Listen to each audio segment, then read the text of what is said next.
Okay, how are you today? That was a little bit of music radio, classical radio, Mozart, channel of Mozart.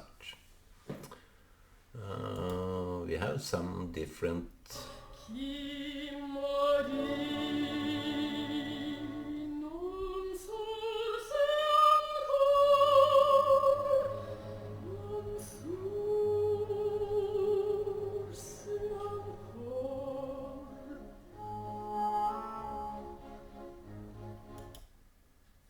That was a beauty.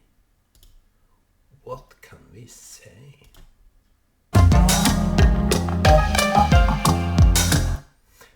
That was a different thing altogether. I'm trying to sit here and concentrate.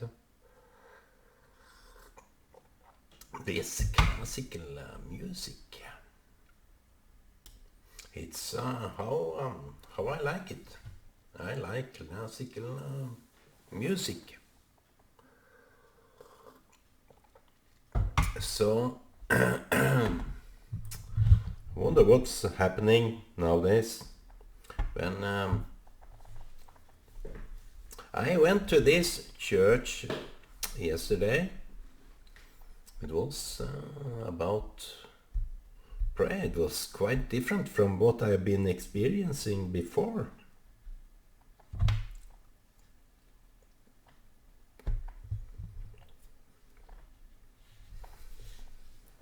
It was. I came half an hour late, and I knew that because I didn't want to arrive on time. I'm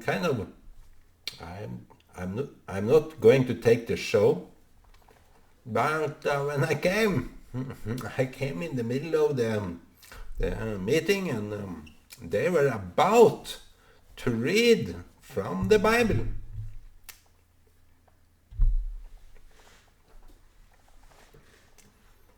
And I wanted just to sit down, and we sat down. And they were reading chapters of the Psalms. And they read 10 chapters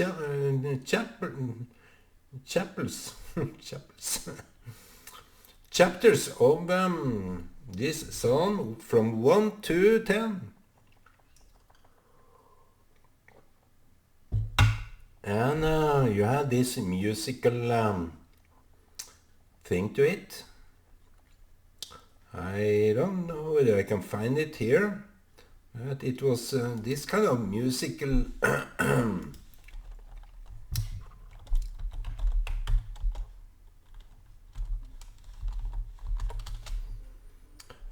this kind of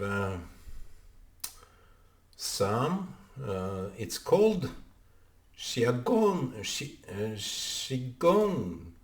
or Qigong. What is that in English? I have to translate it. Sorry for that.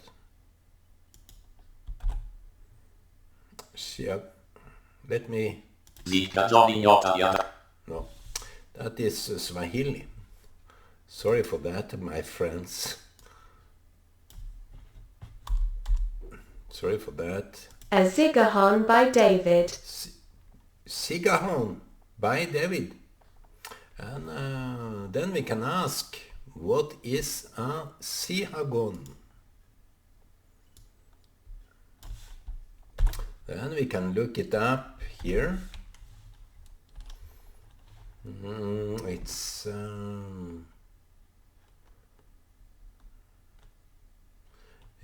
I think it's how the melody works. Some Jews may arrest me on that, and that is I stopped when I reached this phrase, Shagun. Maybe I can take this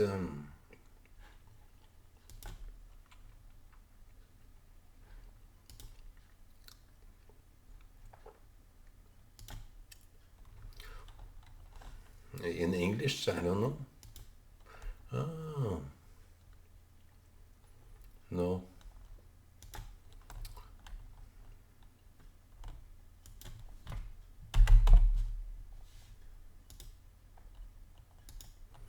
Yeah.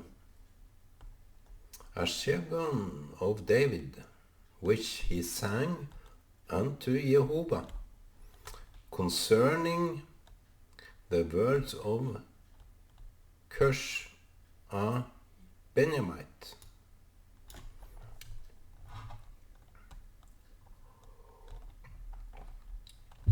And this I met up 7, 7, and it was kind of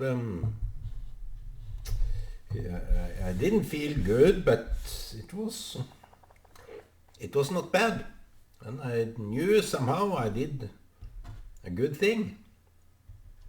I don't know the extent of that, but something come up that they were. I asked, what is the plan of your reading? Are you just picking out some places? No, they are reading the Bible from the first books unto then. And now, when I came, they began with the Psalms. And I thought that was kind of good for me. I needed the Psalms. And later on that evening, I went to a place and I was about to meet someone.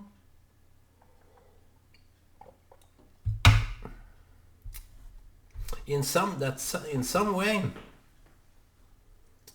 wanted to meet me on my behalf, so to say, not to be explicit, but it was kind of a big blessing for me.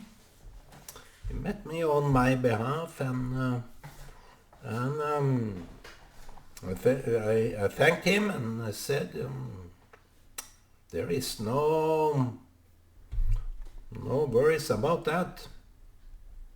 And I saw that as an answer to something much more. And that meeting of mine, I came to know this. They were former missionaries. We were to present ourselves after the reading and praying, and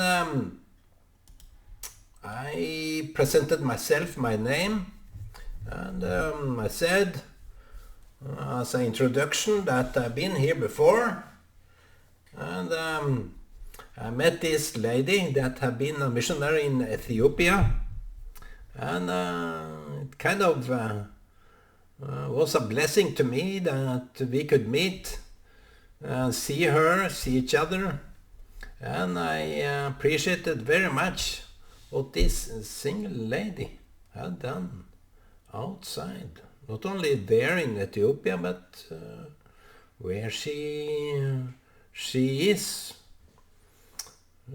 So she is so much blessing even here in Norway.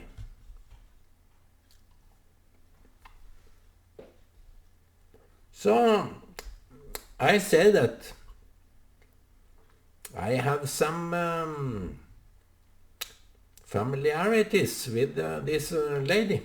She was an old lady, but sharp as a knife. And it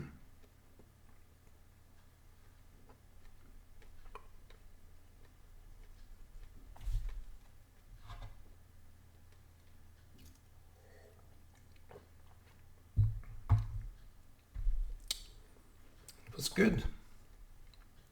And it came to show that some couple there, we were only 6 appeared there, 6 in all, and a couple there had been missionaries in Kenya.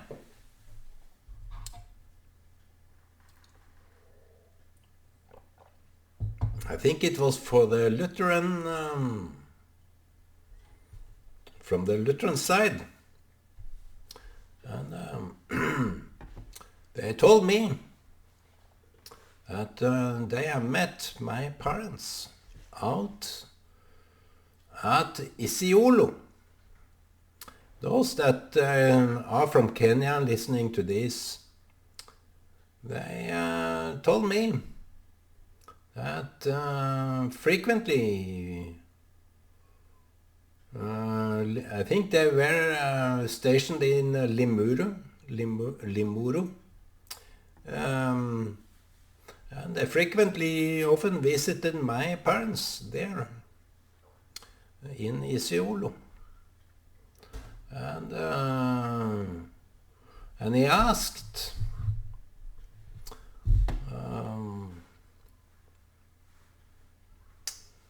if my parents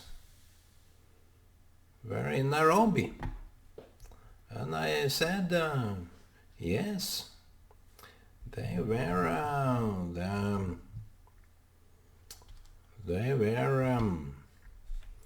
the responsible. He was the responsible to put up this big building there at Karen Bible School. My father did that, not single-handedly. He had a lot of workers there, and I was told back then, kind of a joke, or I think they they didn't like the Mzungu boy, the white boy that was snooping around. Maybe they wanted to relax, so if this Mzungu boy saw them just having a smoke or something, I will go straight away to tell my father, those people are not working, they are just relaxing, having siesta and everything. No, I wouldn't do that. And I was very cautiously approaching them, and they called me something that many of those people maybe had a bad relationship with. They called me Nyapara. And those that knows that word, I don't know what to make of it. I was told that it was I'm kind of a boss. I'm kind of a boss that pushing people around. Now, hello, Nyapara. And those people were mocking me full time. Maybe they like me, I don't know. People that we like, we tend to mock or abuse them a little bit or something. But back then I didn't understand that concept. So I was very vulnerable and crying, Mama. So this couple, they had been in Kenya, and kind of like that. They were not in the Pentecostal field. I think those Lutheran have they had some more, not to dismiss everything that the Pentecostal did, but I think they had more structural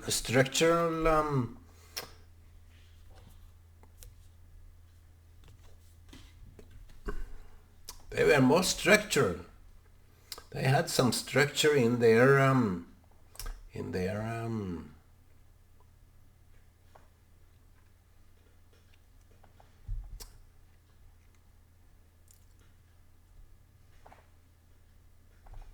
So maybe, I don't know, but I can be proud of my brother that he become more aware of this empowerment that went on there. Should be done for ages before, but maybe even the missionaries that came out didn't want to have anything in a cooperation with the Africans. That was the attitude. It's kind of very narrow-minded. Go out and win people for the gospel. And make my disciples, make disciples. So later on, decades later on, I heard that missionaries from Kenya were coming to Europe to preach the gospel to the European countries. Is that how well that mission went?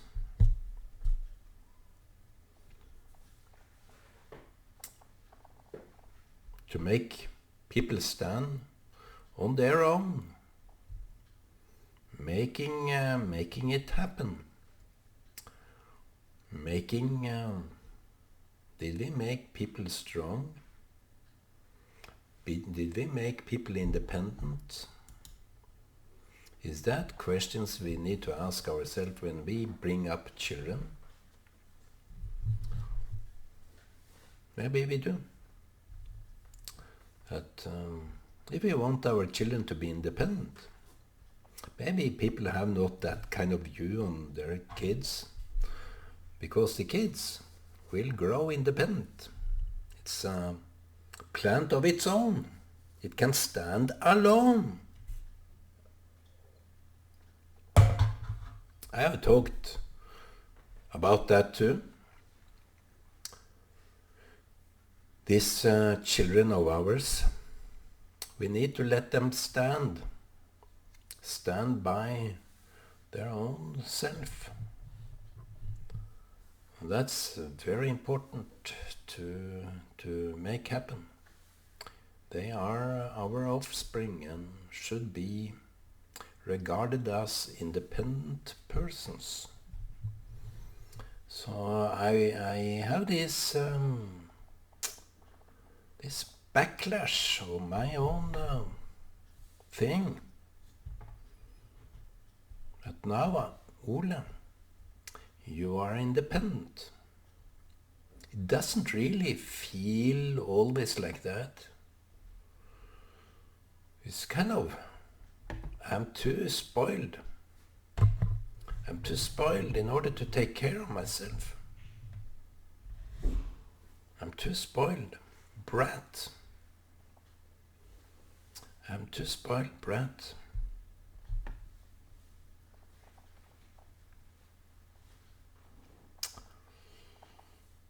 Who can figure out that? But I'm proud of every step I take. But it does not go far.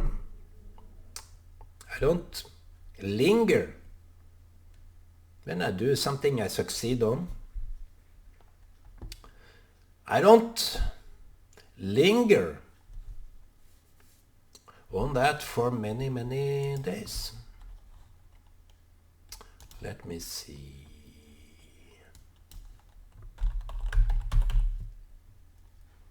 I don't linger on it.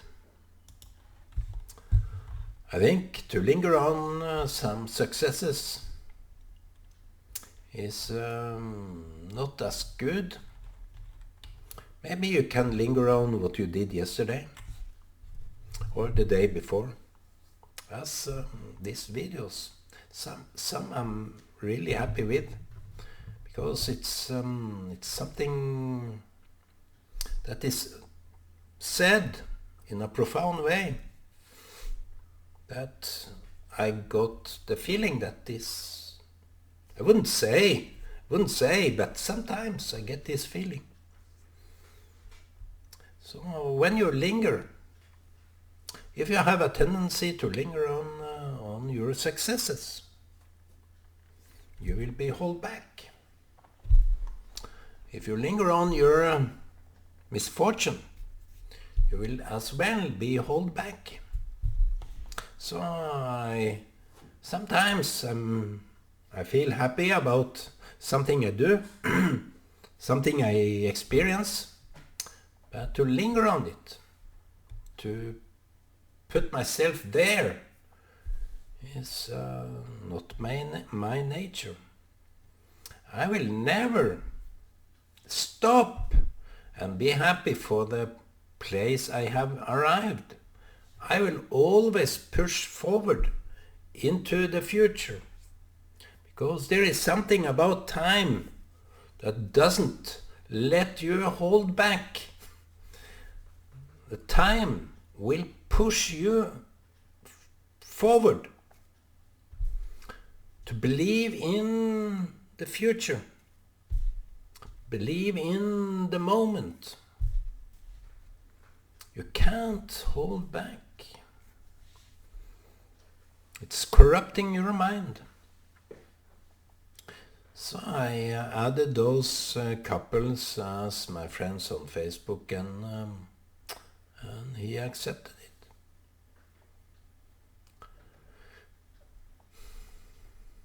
It's good. It's good.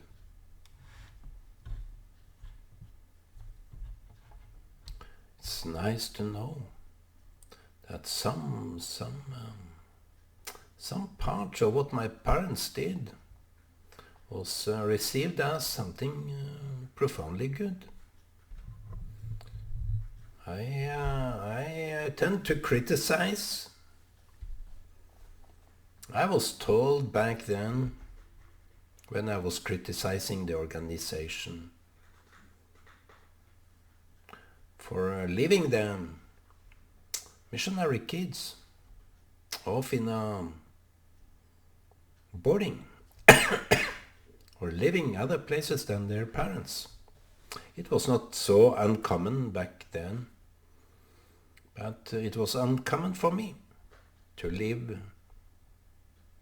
away from my parents. It was something I would like to, and I have done it. I went to the General Secretary of the Pentecostal mission. I was not supported for that by no one. And it kind of cheated me in a way.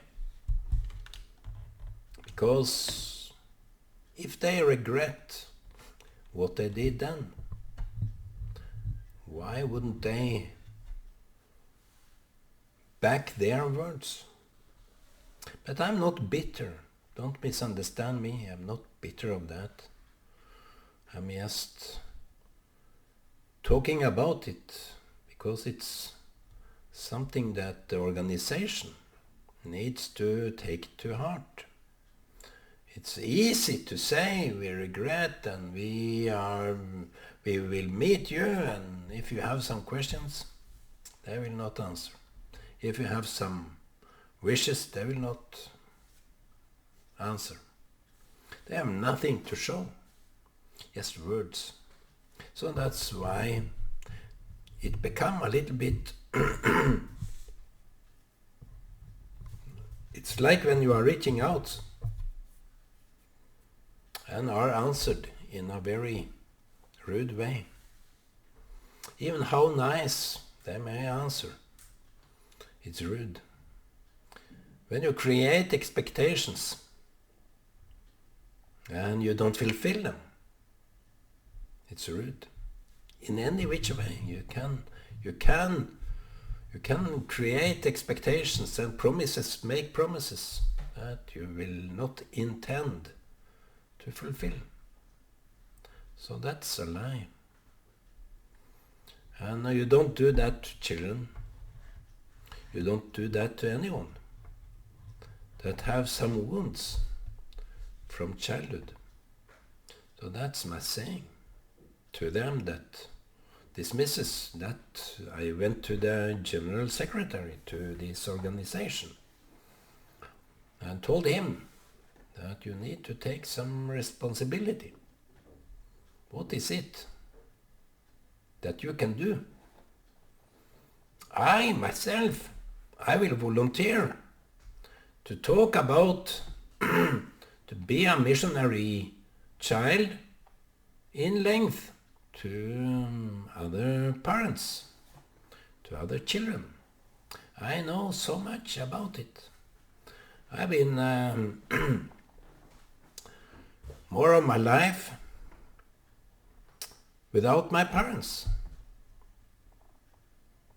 And those that take that easily, there were people back in the church didn't say anything. They didn't say anything. And I don't blame, of course, didn't blame because as this guy that wrote me a letter after I've been criticizing the organization.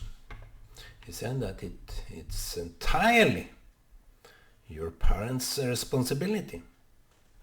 Maybe it was right, but what can we do? We don't want to punish our parents. And it's a two-sided coin to that.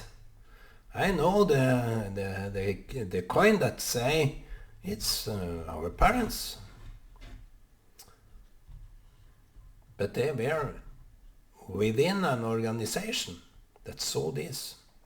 They should have come forth and be responsible, the responsible part in this. Even though the choices that the missionary takes can be very dumb, can be very wrong regarding their children. Back in those years, everything you did for God, and the hell with children. It's not easy to talk about. It's not easy, and people should mind what I say. I use only small words to this. This is a big cake to eat. When you have lived your life with that background of being excluded,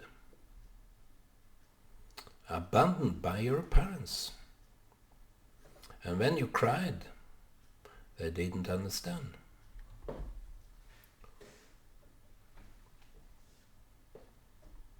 That's how some people experience their parents. They cry alone. So, what is there to say today? My topic today? Parents should never abandon their children. It should be very clear for every parent. I think they do it for the God.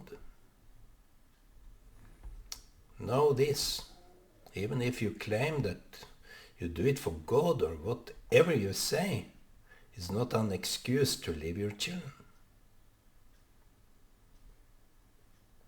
Because children needs and deserves to be loved. It's the only word for them. The love of their parents. The love of their environment. The love from their siblings. Otherwise it's a lonely world.